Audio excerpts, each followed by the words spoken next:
This is my 2005 Mercedes E320 CDI. The left fog light is out, and so my project for today is to replace the fog light. It's not just the bulb, it's the entire fog light. It's got a rock chip in it, and so I'm going to replace the entire bulb assembly. I looked in the owner's manual for instructions on how to replace the fog light bulb, and what it says is, for fog light bulbs, take it to the dealer. Well, that's not going to work. I want to do it right here, right now, on this Saturday, under the shade tree. I know that I'm going to have to replace the entire fog light housing because there's water in this, and there's a little hole in it that the water's gotten in through, and I think there might even be a fish in there. So I looked online, and I found Pelican Parts in California has several fog lights available for this vehicle. They've got the original equipment Mercedes one for $168.25, and then they've got a Hella, which is a German OEM supplier. They're pretty good, for $105. Well, I feel pretty comfortable with the Hella one, so I ordered that, and it came. Here it is. Here's my brand new fog light housing. And let's see what it looks like. Wow, it's very shiny. It says made in Germany. Looks like the right thing. I just have to figure out how to install this now. Well, I can look at it and see that there are bolt holes right here and right here.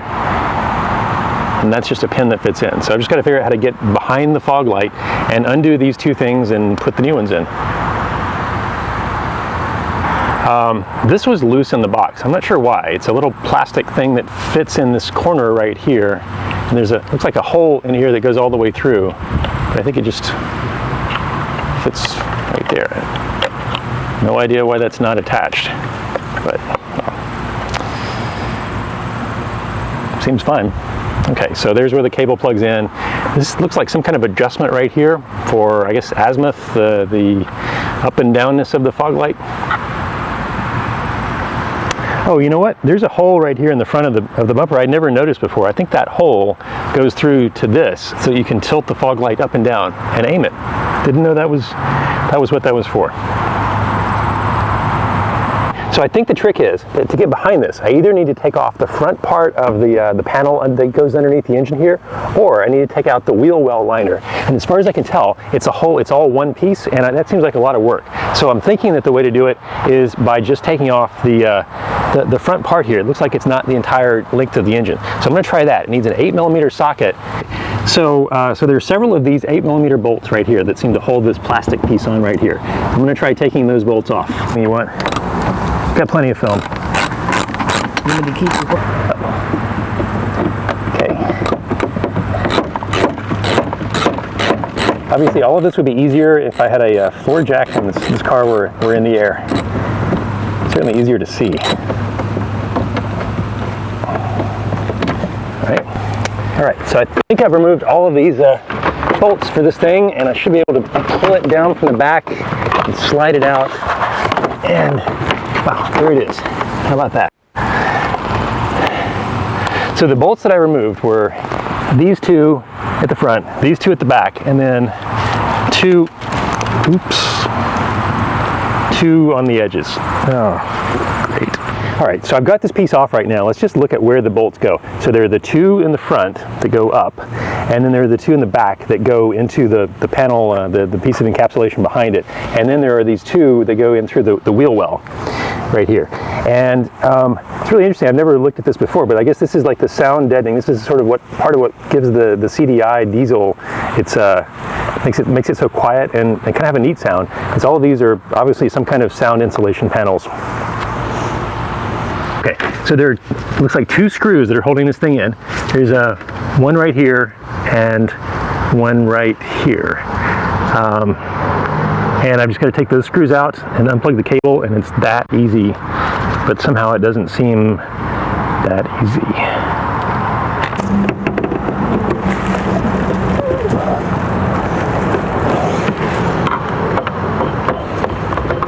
It's almost like that they intended the people who replaced these would have this car up on a jack. I mean,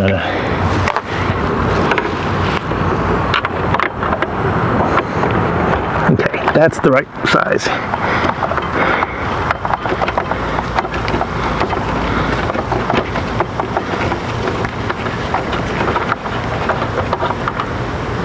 right, so there is one of the two torque screws that actually holds the fog light in, and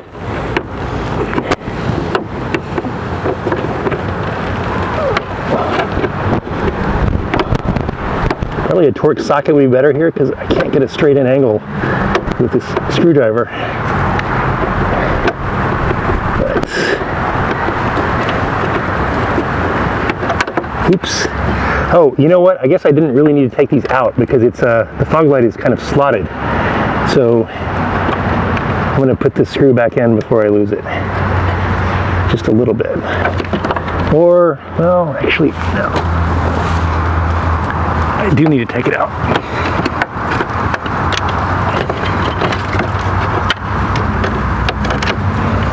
So here we have the old fog light, which you can see is full of water and just generally kind of disgusting. And you can see that the bulb is corroded and looks like just fallen out. Water is dripping from it. This is clearly a problem. So this little panel on the back is missing that I noticed here that was loose in the box. I don't know what the purpose of this is, but there's this little corner panel here. Apparently this is where the water was getting in there. So anyway, I'm going to make sure that's on. And I guess the bulb is already, well, let's see, I don't know how you replace this bulb. I guess to replace the bulb, it says Osram H11 12 volt 55 watt. Probably involves what? Pushing in and twisting? Yes, just twisting, quarter of a turn or so, and then the bulb. That's why the fog light didn't work. Well, but I'm not going to just replace the bulb. The new fog light also has an Osram H11 12 volt 55 watt, so on and so on. And I guess if I were really industrious, I would put a new bulb in the other side fog light also while I have all the stuff apart, but I don't have another bulb, so I'm not going to do it. Instead, I'm just going to put this back on the way it was. So you see, this is where the two screws go. This is the lower part right here, and this is the upper part. So I'm going to try to put those back just the way I took them out.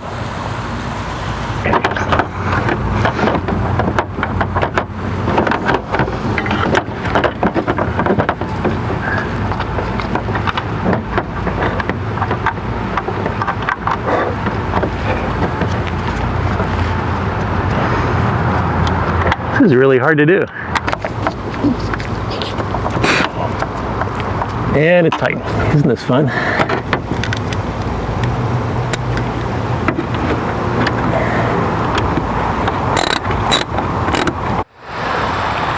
All right, so I think the fog light replacement was a success.